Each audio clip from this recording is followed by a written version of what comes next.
கர்ம நட்சத்திரம் வந்து புரட்டாதி.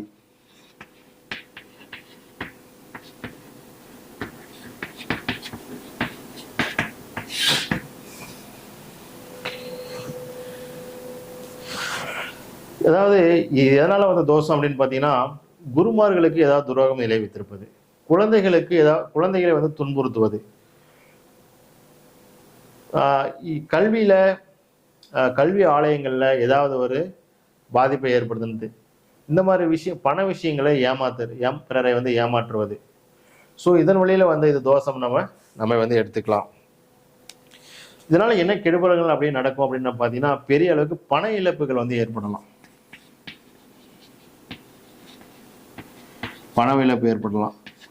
அதே மாதிரி குழந்தைகளால வந்து ஒரு வலி வேதனையை வந்து அடைவது. குழந்தைகளால ஒரு வலி வேதனை,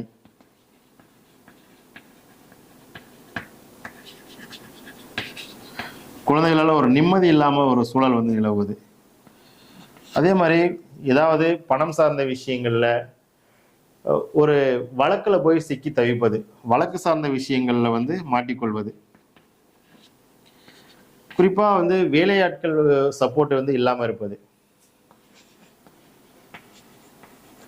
வேலையாட்களால வந்து ஒரு கெடுபலனை வந்து அனுபவிப்பது. இது போன்ற பாதிப்புகள்லாம் வந்து இந்த புரட்டாதி கர்ம நட்சத்திரம் வந்து தரும் அப்படின்னு நம்ம சொல்லலாம். அடுத்தது வந்து இந்த பாதிப்பு வந்து யாருக்கு கொஞ்சம் அதிகமா இருக்குன்னு பாத்தீங்கன்னா, திதியில வந்து சதுர்த்தி அப்படின்ற திதியில வந்து பிறந்தவங்களுக்கு இந்த பாதிப்பு வந்து கொஞ்சம் கூடுதலா இருக்கும்.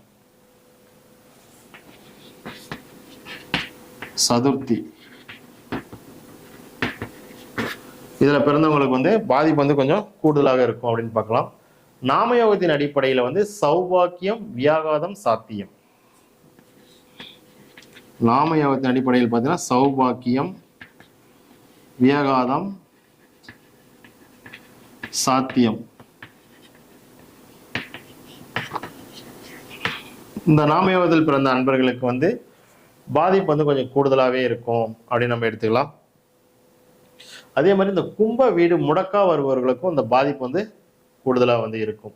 இதுல இருந்து தப்பிப்பதற்கு என்ன வழி அப்படின்னு நம்ம பார்த்தீங்க அப்படின்னா, ரொம்ப எளிமையா கிடைக்கக்கூடிய மாம்பழத்தை வந்து தான தர்மம் செய்யலாம். வாழ்வியல் பரிகாரமாக என்ன பண்ணலாம் அப்படின்னா, மாம்பழம் வந்து தான தர்மம் செய்யலாம். வேற என்ன பண்ணலாம் அப்படின்னா, குபேர பொம்மையை வாங்கி தான தர்மம் செய்யலாம்.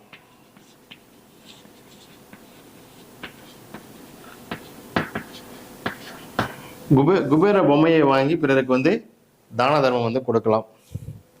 அதே மாதிரி கோவில் பரிகாரமா நம்ம என்ன பண்ணலாம்னா, ரங்கநாதபுரத்தில் இருக்கிற திருவனேஸ்வரர், ரங்கநாதபுரம் திருவனேஸ்வரர், ரங்கநாதபுரம்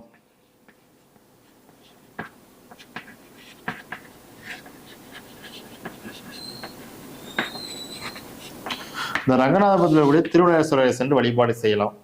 எப்போ போகணும் அப்படின்றத ரொம்ப ஒரு முக்கியமான விஷயம்.